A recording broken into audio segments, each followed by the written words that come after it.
rare and balanced view on politics in today's world. Based on facts, born of rationality, common sense, and logic, providing context on today's events. This is American Perspective with Rick Thomas. Hello, everyone, and welcome to American Perspective. I am your host, Rick. Have not heard any more updates about Fat Paws, and last I heard he was still unconscious in the ICU. So no further updates other than that at this point. If anybody knows anything, please feel free to, obviously update us or update me. I sent Bonnie a message a couple days ago, and I haven't heard anything back, so I'm sure she's got her hands full. But anyway, just thought I'd let everybody know that. All right. Tonight got a large group of things here, and let's just say that, well, folks, if you haven't recognized it yet, we do have a big, huge enemy within. We have an enemy within our borders. We have an enemy within our political structure. We have an enemy within all of our institutions. And they are trying desperately to tear down, to finish the work that they have been putting in over the last, 40, 50 plus years, whatever it is, to try and take down this great country of ours. And I got a lot on that here in just a few minutes. But first, let's go ahead and kick things off. I believe, I don't want to say the wrong thing, so hold on here. I got to look and see who is up for the pledge. Just give me just a second here. Oh, Ms. T.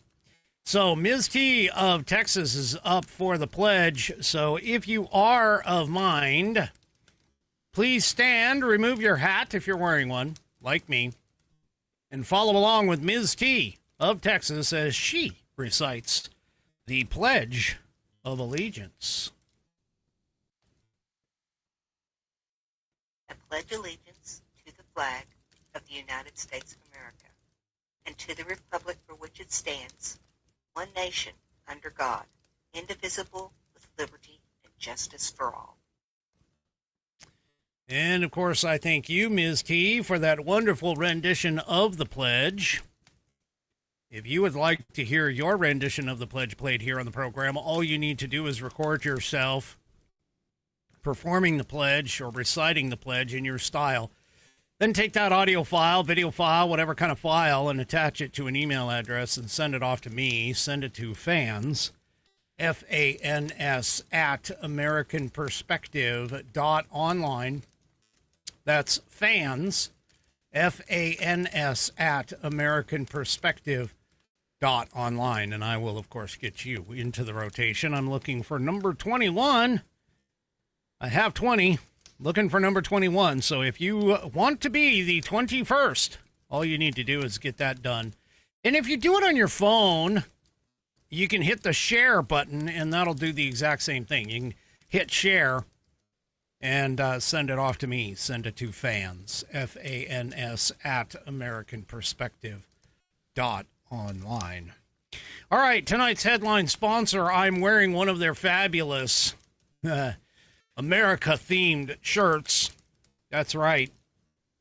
It is, might help if I actually get them up here. It is theflagshirt.com.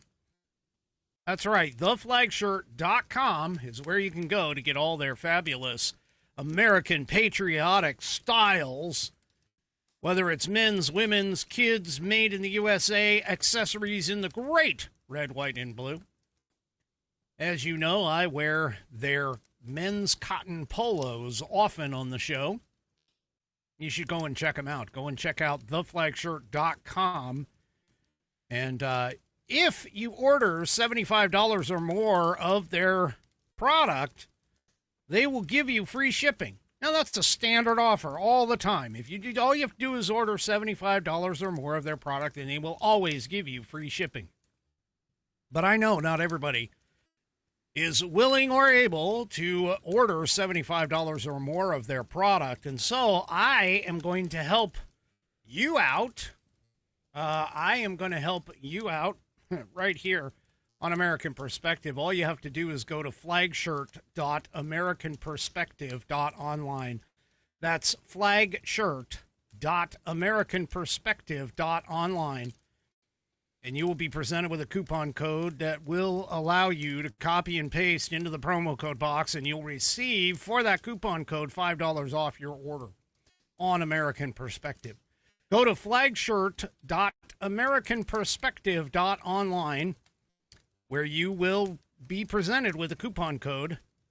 You can copy and paste that coupon code in the box at checkout at theflagshirt.com. and get $5 off your order. Go to theflagshirt.com and get yourself patriotized. Alrighty, folks. Well, obviously, the video, I talked about it last night. I talked about it the night before. That video that's been running around, it set the social media on fire. Every single Democrat, lunatic, moron jumped on this and was jumping on the fact that the president just basically called out, hey, sedition. Hello? That could be punishable by death.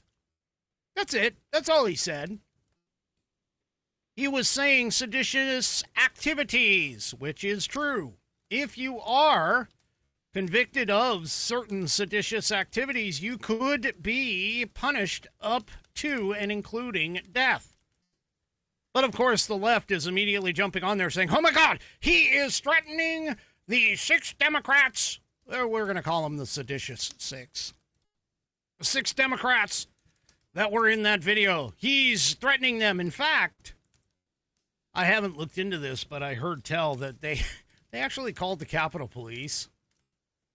Those Democrats. The Democrats are all like, oh, my God, he's threatening our lives. Not like they didn't threaten his life. I mean, how many times have they said things like, you know, oh, the Butler incident and with Thomas Crooks shooting him. Oh, we wish he wasn't. Or we impeach him. You know, I mean, so many times they've talked about how we would be better off if he wasn't president or potentially even dead. And I'm not talking about the Democrats necessarily in Congress. I'm saying there's a lot of Democrat morons that are running around in the ethosphere that all are saying, oh my gosh, I can't wait until I see his big, beautiful obituary. You know, stuff like that. And believe me, it's all over. It's everywhere. Well, I've been telling you that at a minimum, these people have more than likely violated, and I mean more than likely. I'm not necessarily a lawyer. I did stay at a Holiday Inn Express once. But I guarantee you that they could very well, there is a case to be made that they could very well have violated Title 18, United States Code, Section 2387. Because all you have to do is show that they intended, which believe me, they did. They intended to foment distrust, disloyalty, insubordination within the ranks. And in fact, I even saw a video on my YouTube, or not YouTube, my Facebook that popped up, where there was a person in the Marines who basically was saying, oh, yeah, I'm done, I'm out. I can't support this president. And you don't think that wasn't the point of this freaking video? This was a service member who basically was saying, hey, I signed up for, freedom and everything, but I can't support the president. I can't back his orders. That's exactly what those people, those morons, put that video out there for. Which means that what has happened is exactly what is described in Title 18 USC 2387. Because all you have to do, you don't have to be successful at it. All you have to do is have the intent and attempt to make people become disloyal, get rid of their morale or break their morale, and be foment insubordination. That's all you have to do. And that was fully their intent. You cannot tell me that it wasn't their intent to do that. Well, in fact, here in the Daily Signal, there's a 30-year JAG. That stands for Judge Advocate General, veteran, basically said the exact same thing that I did over these last several episodes. Okay? See, this is ridiculous. He basically says, you know, he quotes the Slotkin part of it, where we know you are under enormous stress and pressure right now. The administration is pitting our uniformed military and intelligence community professionals against American citizens. Then he asks, really? How? He's like, these claims are simply false. No matter how fearful the tone, military recruiting and morale are at historic highs. If service members are truly under enormous stress, why are retention and recruitment numbers soaring? He continues to quote the video. He's like us, you all swore an oath to protect and defend this Constitution. Right now, the threats to our Constitution aren't just coming from abroad, but right here at home. And he asks the question, really? How exactly? He also continues and says they add that the laws are clear that the military can and must refuse illegal orders and that no one has to carry out orders that violate the law or our Constitution. He continues with, yeah, everybody in the military already knows that, but what does that have to do with anything right now? Because there hasn't been any unlawful orders given. See, this is the key. And he points this out. He's like, throughout the video, they never mention a single Trump administration order or even a policy area which they believe violates the Constitution. And he continues and says, this vagueness reveals the real purpose of the video. Political theater, and yet another example of Trump derangement syndrome. See, Kelly, of course, that's the Mark Kelly, the captain, moron. He claimed in the video that this administration is pitting the military against citizens. And, of course, the writer of this article in the Daily Signal says, well, where is that happening? Because if it is, I'm against it too. And I am against it. I would be against it as well. Because I swore the same oath that all those dumbasses in the video say that they understood. And yet, there's not a single one.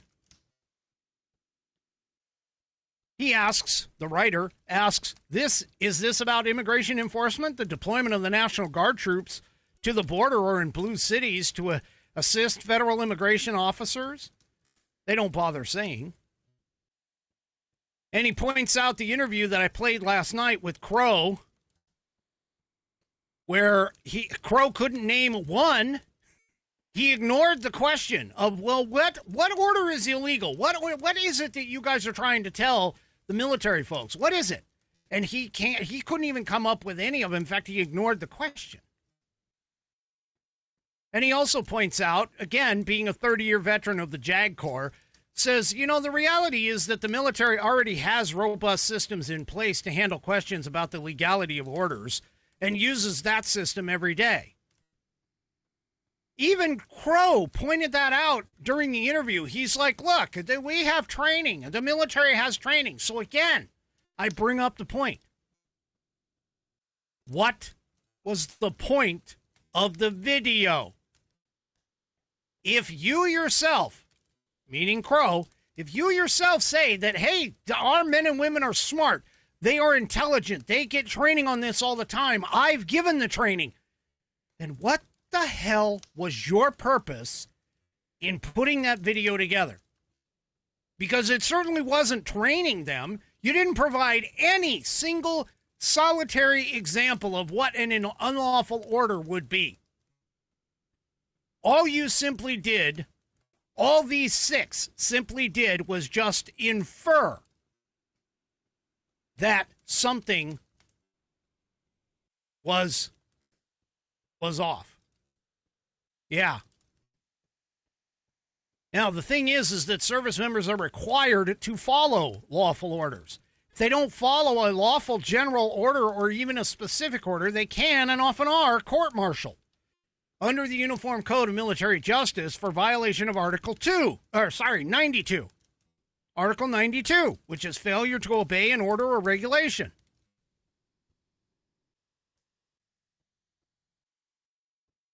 Now, he also points out that these congressmen already know this. But that apparently didn't matter to them. And by the way, military personnel are already trained. Once again, just bringing that out, Crow said the exact same thing. That military personnel have a duty to not comply with orders that are clearly illegal. And history provides instructive examples of it. Now, he does point out that if this video was produced by a bunch of ragtag college students or Marxist professors, no one would even give a shit. Well, he said no one would care, but I'm saying no one would even give a shit. And that's not what happened here. So just by the mere fact that these lawmakers, these 6, the seditious 6, showed up in this thing and made their, obviously the message was, we don't agree with Trump, we don't agree with what Trump's doing, therefore you need to disobey. Which is exactly what Title 18, United States Code, Section 2387 says. They are in violation of this. They are in violation of this. And he even, this JAG, a 30-year JAG lawyer, points out, you know, the video was full of dishonest statements from people who should know better. By calling on service members to resist Trump's orders, they are essentially asking military members to make political judgments about which policies to implement. A direct assault on civilian control of the military. And then he continues and he says, the Democratic congressman should withdraw the video and apologize. They are undermining the authority of the commander-in-chief of the armed forces, an authority constitutionally vested in the president. And he points out, and I agree, if anyone is violating their oath to support and defend the Constitution, it is the seditious 6. End of story. He points out, encouraging military personnel to disregard legitimate presidential authority based on unspecified partisan grievances doesn't protect the Constitution, it subverts it. Which is exactly the point. I got to show you this asshole. And yes, I am going to call him an asshole. This is Mo Davis. He's reportedly a United States Air Force colonel, retired. And he apparently ran for Congress in North Carolina, the 11th District. Well, this jackass posts a video on his X account. And he basically says, here, let me get a little bit closer so you can get a good look at this guy. And he basically was saying that what Donald Trump did and what the Democrat Congress people did was, you know, what Donald Trump did was incredibly horrible, and what the Democrat seditious 6 did was wrong. And all I did is I simply said, well, first of all, like I always do, because whenever they're a Democrat, they're obviously a complete, utter, stupid moron. And I started off with that. I said, you're a complete, utter, stupid moron. I go, the seditious six violated 18 USC 2387. You know what this jackass did? And by the way, he claims to have been a military lawyer defending people in Gitmo. Instead of even recognizing the fact that I was calling out a correct law that was broken, this jackass decides to attack me, calling me obviously a Trump supporter. Now, whether or not I am or not doesn't make a difference. It's irrelevant to the conversation. But this jackass decided to go ahead and say, hey, I don't even understand. His first, actually, let me rephrase that, because he didn't attack me as a Trump supporter until afterward, or until the second comment. His first response is, I don't even understand what you're trying to say. Which for a lawyer, especially a lawyer who was a military lawyer, who should potentially understand the sedition part of the United States Code, you would think. And he was like, I just don't understand, what you're even saying here. Being kind of, let's call it pithy. Trying to make it sound like, oh, you're such an idiot. I don't even understand what you're saying. So I responded back to him and I said, well, the reason why you don't understand what I'm saying is because you're a complete, utter, stupid moron, which an answer like that definitely demonstrates that you're a complete, utter, stupid moron. Well, this jackass proceeded to go that he basically said, oh, well, you're a Trump supporter. I responded back to him and said, basically, that's irrelevant. Whether I am or whether I'm not doesn't really matter. What does matter is the fact that I called out the correct law that the seditious six broke, and he didn't even bother to try and dispute it or refute it in any way, shape, or form. And immediately blocked me after I started responding back and basically saying, you're being stupid. Well, it turns out that he has a website. And I went and took a look at his website. And here he claims that he was born and raised in Shelby, North Carolina. That he spent time as chief prosecutor for the terrorism trials at Guantanamo Bay, Cuba. He served in that role for 2 years, and then he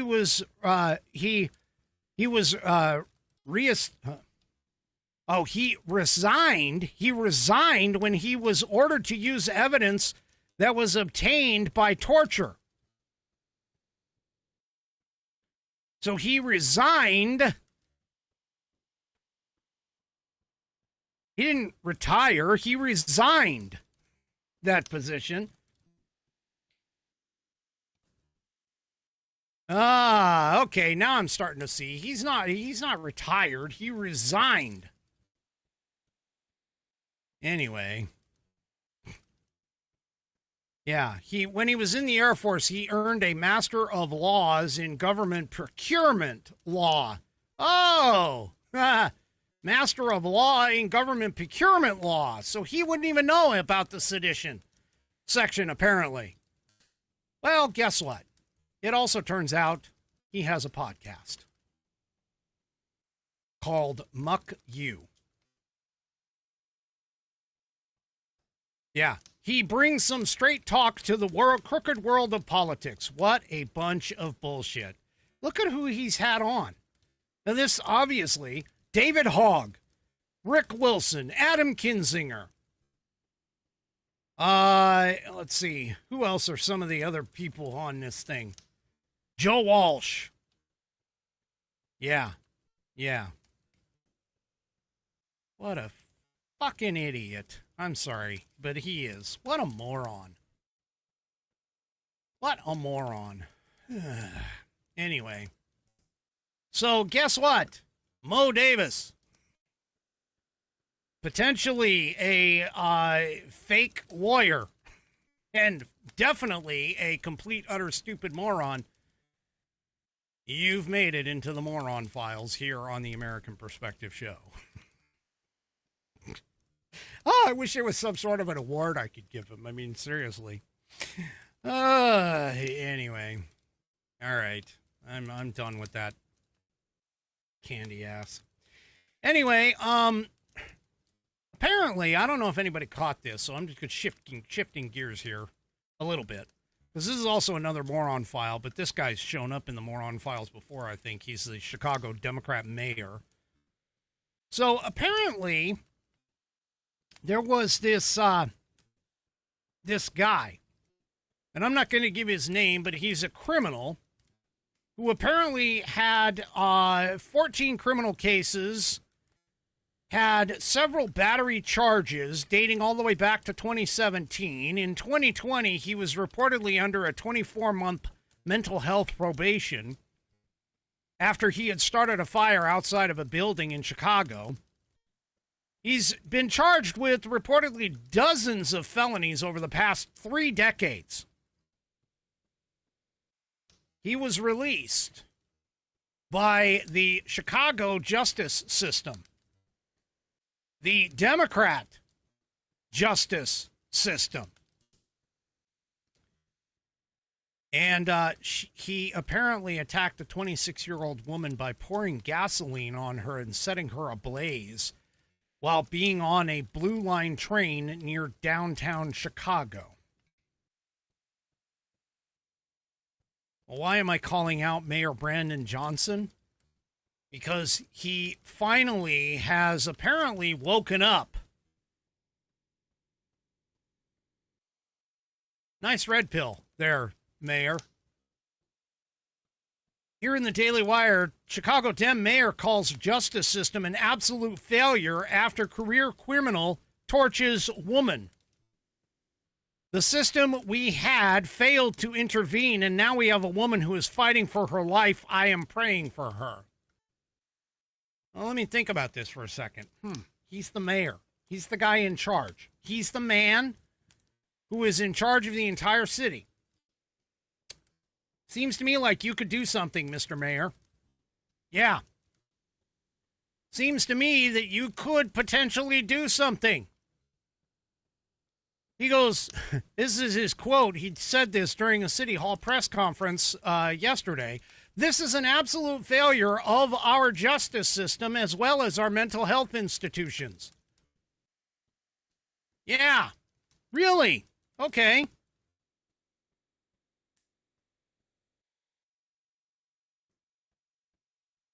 He says,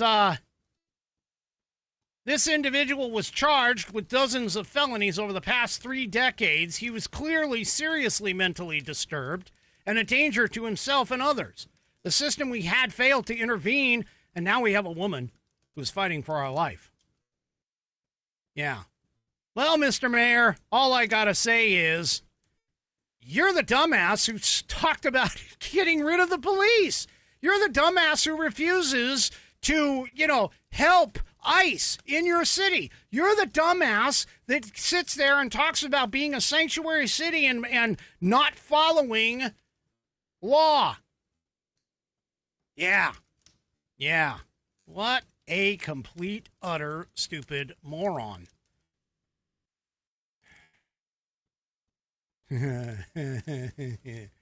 Yeah, he had been in custody many times before. Gee, I wonder what happened. Oh, maybe some of those bleeding heart, stupid, dumbass, moron, Democrat AGs or whatever let him go. Yeah, oh no, they're criminals. No, he's not a criminal. He's just a man with a really conflict in his heart kind of thing, and he'll be fine.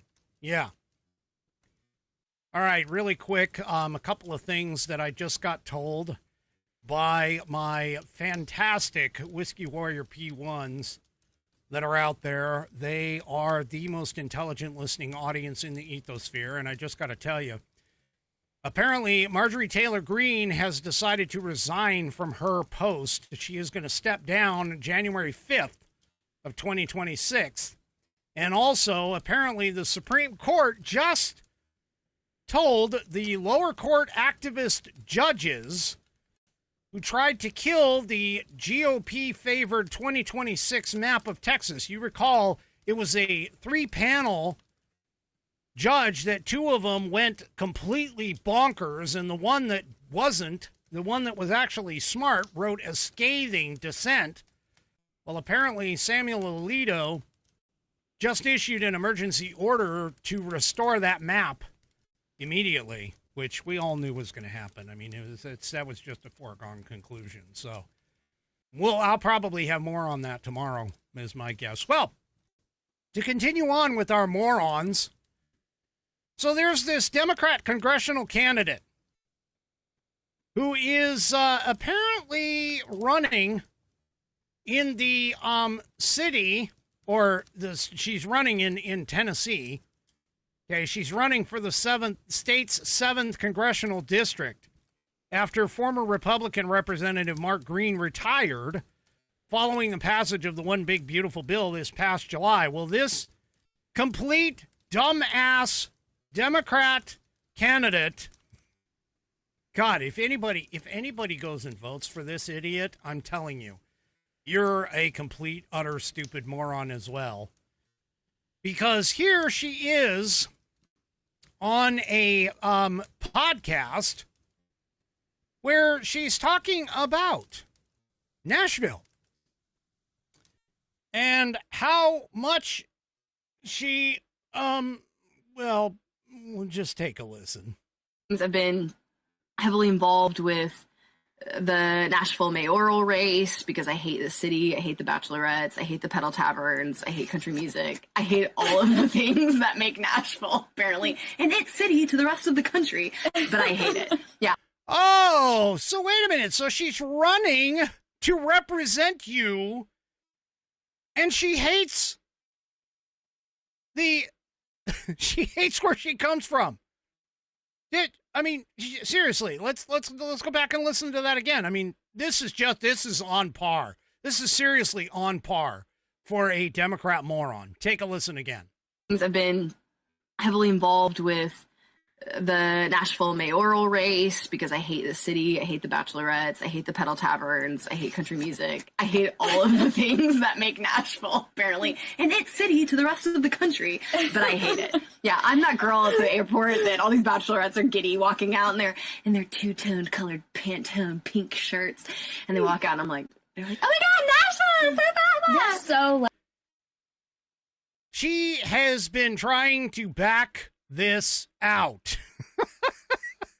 She literally has been trying to back this out. And oh my gosh, I mean, seriously, could you imagine if, like, I don't know, Hakeem Jeffries or AOC or something like that came out and actually said, you know what, I hate America, but I want you to elect me. Oh wait, they do that anyway. Never mind. So, yeah. By the way, the 7th District includes areas of North and West Nashville, including parts of the downtown area that she was just ripping on. Yeah. Oh, Democrats, you guys are doing fantastic. Oh, yep. Yep. Oh, what a moron. Oh, my God. If you vote, I'm serious, you want to fix the things that are going on in America, just don't vote Democrat. That just takes care of everything. All right? I'm just saying.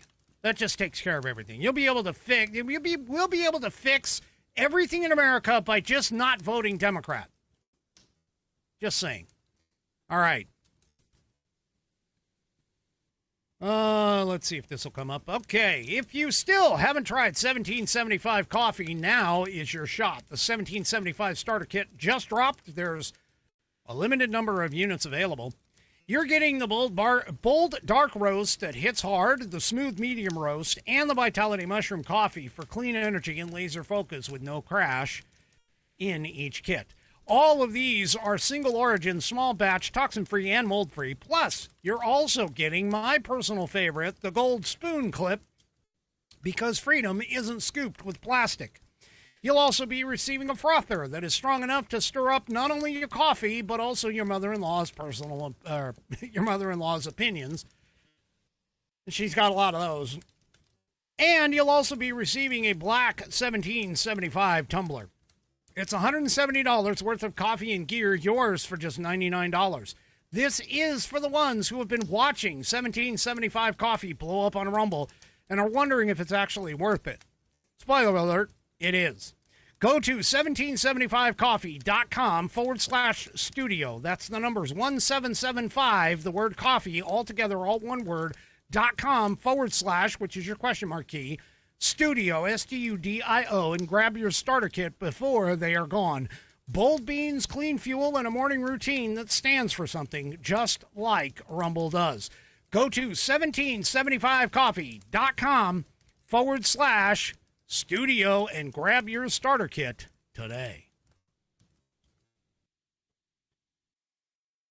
All right. Well, the House of Representatives have passed a resolution denouncing the horrors of socialism. You would think this would be a no-brainer. You would think that if you live in America today under capitalism, you would be against socialism and the horrors of socialism. You know what? Even if you don't like capitalism, you should be against the horrors of socialism. And make it a unanimous vote. Nope. Nope. Oh, the tally itself was 285 to 98, with 2 voting just present. There were 86 Democrats who joined the Republicans, all of the Republicans, to vote in favor of the resolution.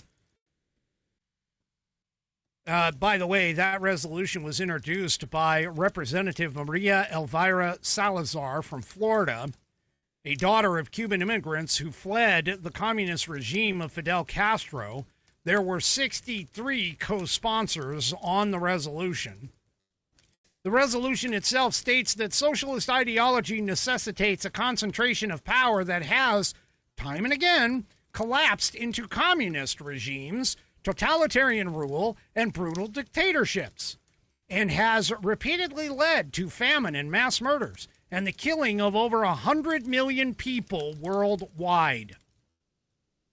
The measure itself called out Vladimir Lenin, Joseph Stalin, Mao Zedong, Fidel Castro, Pol Pot, Kim Jong-il, Kim Jong-un, Daniel Ortega, Hugo Chavez, and Nicolas Maduro as men who committed the greatest crimes in history as part of their socialist ideology. It also notes that tens of millions died during the Bolshevik Revolution, and at least 10 million people were sent to the gulags in the Union of Soviet Socialist Republics. For those of you that aren't old enough, that was the old USSR that Ronald Reagan, Margaret Thatcher, and Pope John Paul II, I believe, took down. They also called out millions more starved in the terror famine in Ukraine. They called out a whole bunch of other things. They also called out Maxine Waters. That's right. The sponsor of the bill, the original writer of the bill, called out Maxine Waters because apparently Maxine Waters was a great friend to Fidel Castro. Went down to Cuba multiple times, Fidel Castro. You know, blah, blah, blah. Yeah. And not once called out the Castro regime. Yeah. Yep. But no, not everybody. I mean, you would think that that would have been just across the board unanimous vote. Nope. Because we have the enemies here. They are here. They are already here, folks. We don't have to look elsewhere. You know, people ask the question, hey, what's the worst? What's the most, the most threat? The biggest threat, I should say. The biggest threat to the United States of America, I'm telling you right now, is the Socialist Democrat Party. Period. Period. And one of those Democrat socialist morons who just got voted into New York City as the mayor went and visited the White House this afternoon. Trump told reporters as Mondami stood next to him in the Oval Office, quote, "We just had a great meeting, a really good, very productive meeting. We have one thing in common. We want this city of ours that we love to do very well. And I wanted to congratulate the mayor." Mamdani agreed and thanked the president for the meeting. Mamdani said, "We spoke about rent, we spoke about groceries, we spoke about utilities, we spoke about the different ways in which people are being pushed out." You mean by your vote being voted in? Oh, yeah, that's coming. And keep in mind that there were a lot of immigrants that don't want to join in America, that are here purposely to subvert the country of America. They don't want to assimilate. They want to destroy. And they are here. Anyway, Mamdani finished off by saying, "I appreciate the conversation. I look forward to working together." Yeah. Yeah. We'll see. We'll see what happens here. Anyway, Mamdani, of course, just as a reminder, calls him a democratic socialist. Yeah. Anyway, he's a complete moron, is what he is.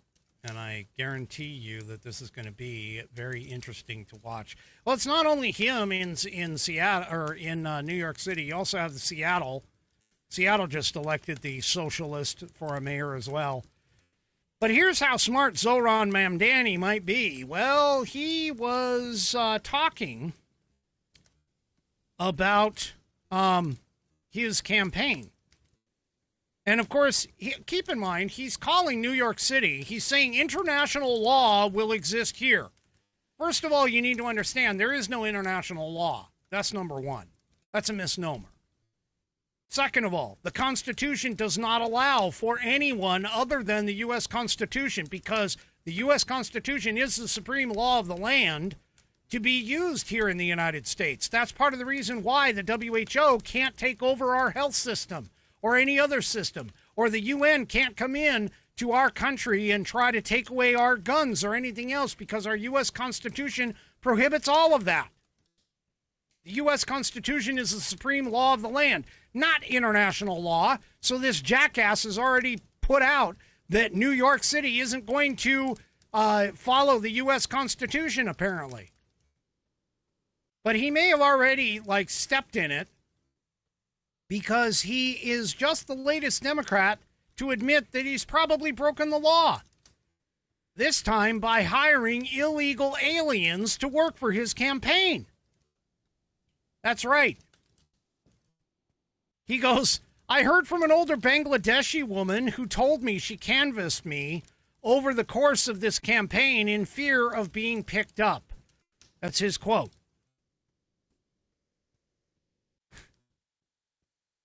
She thought she was going to get picked up over the course of knocking on doors because she was even afraid to go to the grocery store. Yeah.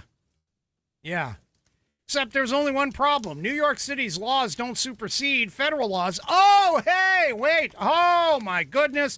Are you guys listening? You freaking idiots in these sanctuary cities, you guys do realize that your laws don't supersede federal laws on immigration. They don't.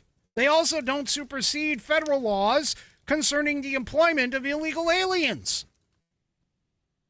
So Mamdani may, if somebody even bothers to look into it, may have already shot his campaign in the foot, because federal law prohibits hiring illegal aliens who are not authorized to work in the United States. Yep. And it's clear from his own statements that he knew of at least one employee who worked on his campaign who was an illegal alien. Folks, the enemy is here. We don't have to travel to Afghanistan or to Africa or North Korea or Russia. They are here. They are already here. And if you don't believe me, check a look at this. Now, I already told you earlier this week, I told you about those homeless camp NGOs that were like sucking in all kinds of money to go to the homeless that didn't actually go to the homeless. It actually got sent out to usurp American, ideologies and laws, to try and do this support progressive Democrat socialist idiots that are running around, all these leftist morons who hate the Constitution, who hate the United States. That's where most of the money was going. Well, now, come to find out that blue state Somalis in Minnesota, there's a report out that, according to the City Journal, citing law enforcement sources, that basically says welfare fraud by Minnesota's Somali population funneled taxpayer money to the Islamic terrorist organization Al-Shabaab. So our taxpayer money, who is going to these welfare recipients, is being funneled to terrorist organizations who want to hurt us and kill us and wipe us off the map. This is just freaking amazing here, people.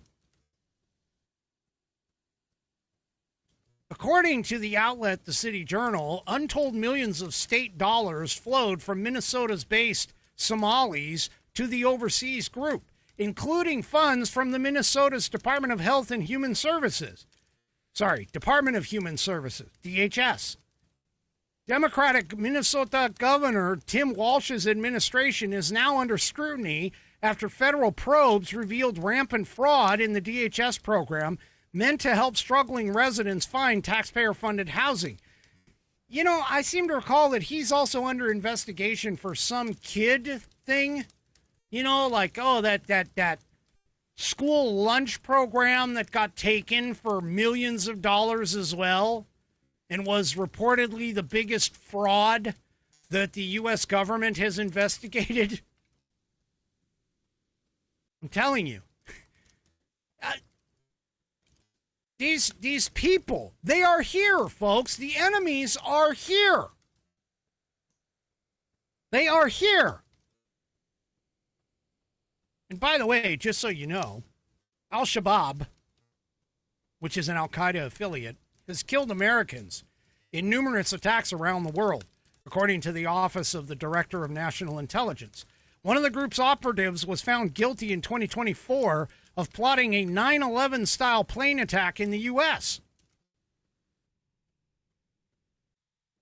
An unnamed source who previously contracted for law enforcement on counterterrorism work told the City Journal, quote, "This is a third-rail conversation, but the largest funder of Al-Shabaab is the Minnesota taxpayer."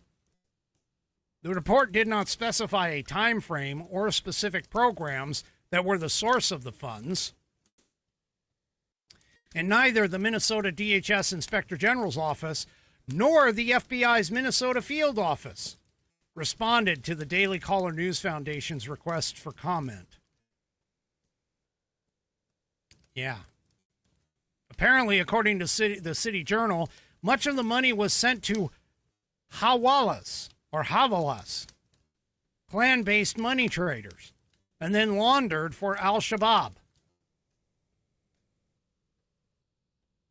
So 6 of the 8 people federally charged for fraud for Walz's Housing Stabilization Services program are also of Somali descent.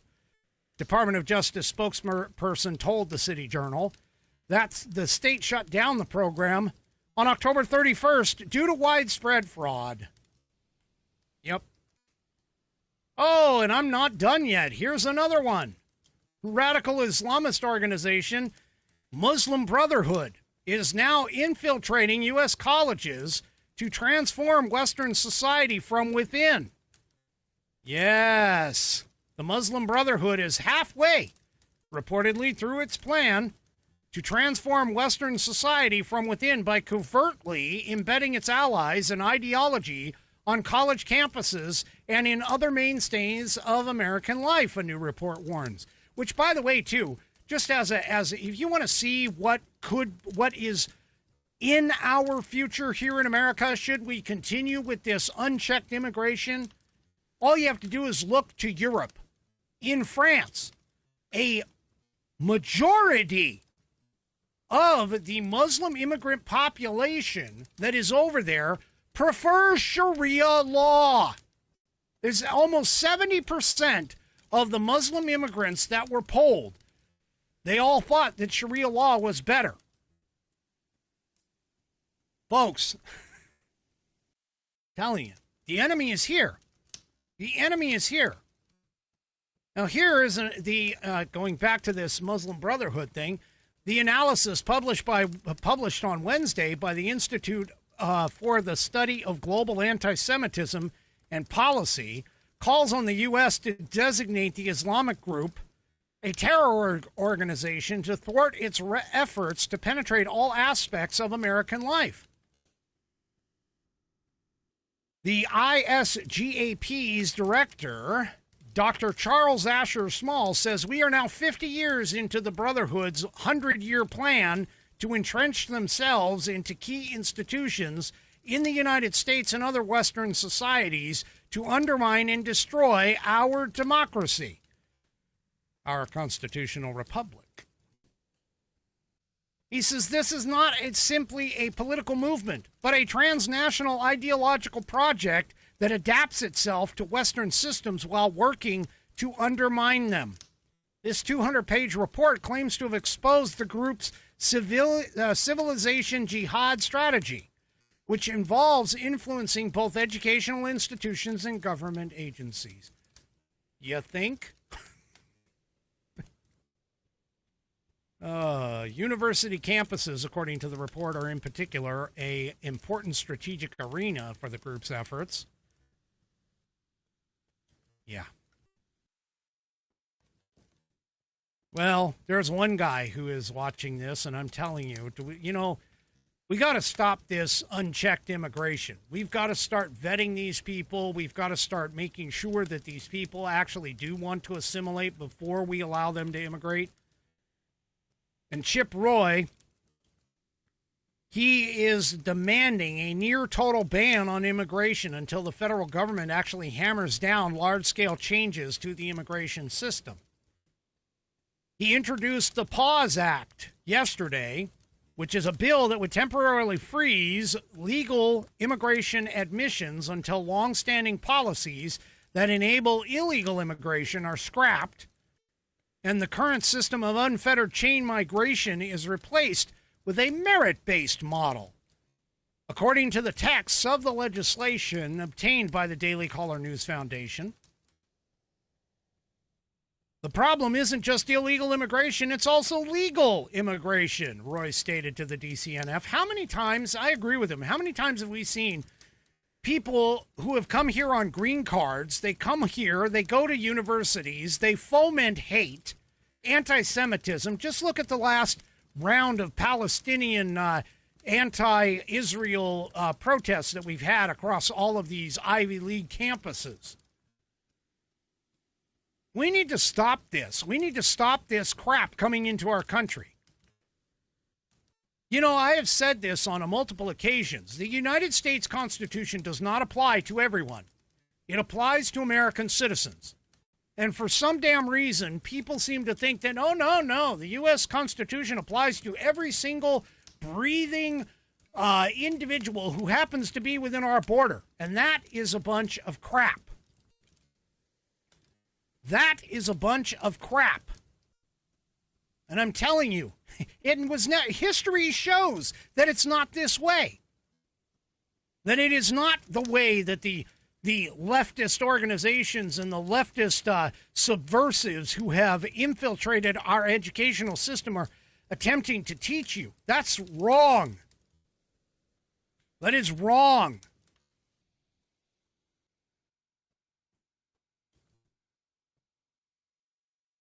Roy mentions that while the Biden administration opened our borders and allowed millions to flood into our country, they also rubber-stamped millions more arriving through convoluted legal schemes, completely overwhelming the system. He says the American people are done with being taken advantage of by the rest of the world. And I agree. I agree. His bill follows record levels of illegal immigration experienced under the Biden administration, which drove many city governments to the financial brink. And while the Trump administration has achieved unprecedented success in securing the southern border over the past year, a litany of issues remain embedded in the immigration system. Now, the White House has worked to keep foreign nationals away from taxpayer-funded benefits and remove the incentives that drive illegal immigration. Now, should the PAUSE Act be signed into law, the federal government would be forced to pump the brakes on nearly all immigration until the diversity visa program and chain migration is scrapped, putting an end to admitting extended family members or winning admission based on mere luck, according to the legislation. The bill also excludes birthright citizenship to minors who don't have at least one U.S. parent or one U.S. citizen or green card holder parent. And by the way, that actually is the correct definition. Birthright citizenship, it's more than just being born within these borders, folks. And we've talked about that on this program multiple times. Other prerequisites as a part of this include banning foreign nationals from government entitlements like food stamps, public housing, Medicaid, Medicare, and other freebies. Roy also wants state and local governments to be enabled with the authority to limit access to public schools just American citizens and lawful permanent residents. I can see where that could be the case. Several lawmakers in the House of Representatives have begun lining up in support of the bill.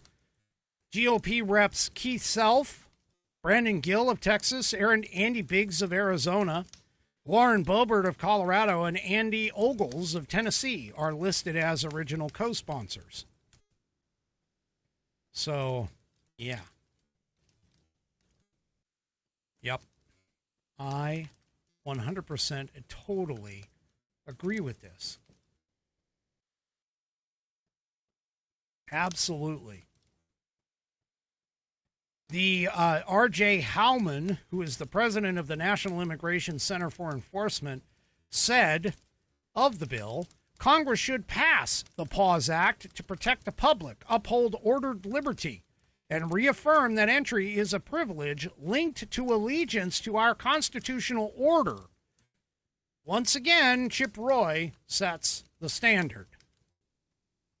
I agree.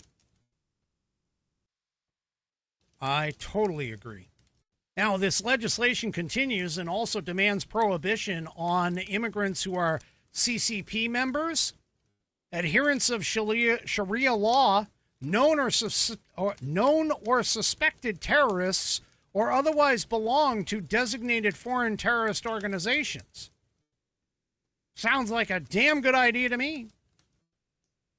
The PAUSE Act would also end the adjustment of status for foreign nationals who enter on an H-1B visa and would completely scrap the controversial optional practical training program, which the congressman argues displaces tech workers by allowing foreign graduates to work in the U.S. instead of returning to their home countries. Roy told the Daily Caller News Foundation, our immigration system is supposed to benefit Americans. We must put a pause on immigration until we fundamentally fix our broken system. And I agree. Speaking of that, Chip Roy has launched his bid to become the next Texas Attorney General in August. Someone else who has also launched a bid, Eric Swalwell, has officially entered the race for California governor. So I guess the banger of Fang Fang wants to now be the banger of the entire state of California. What a complete, utter moron. All right, folks, that is it for me for this evening. Do me a favor, if you haven't already, head on over to rumble.com, get yourself an account. It is free. And once you are signed up and signed in, make sure that you search up the American Perspective channel and hit that green follow button to get notified every time I go live. Also, too, don't forget to hit those thumbs up or thumbs downs, or in the case of 3 Chevy, thumbs sideways, across all my platforms, whether it's YouTube, X, Facebook, and, of course, the aforementioned Rumble. We will see you tomorrow night, tomorrow night, Saturday, 6 p.m. Pacific, 9 p.m. Eastern Time, right here on American Perspective. Have a great rest of your evening, and good night, everybody.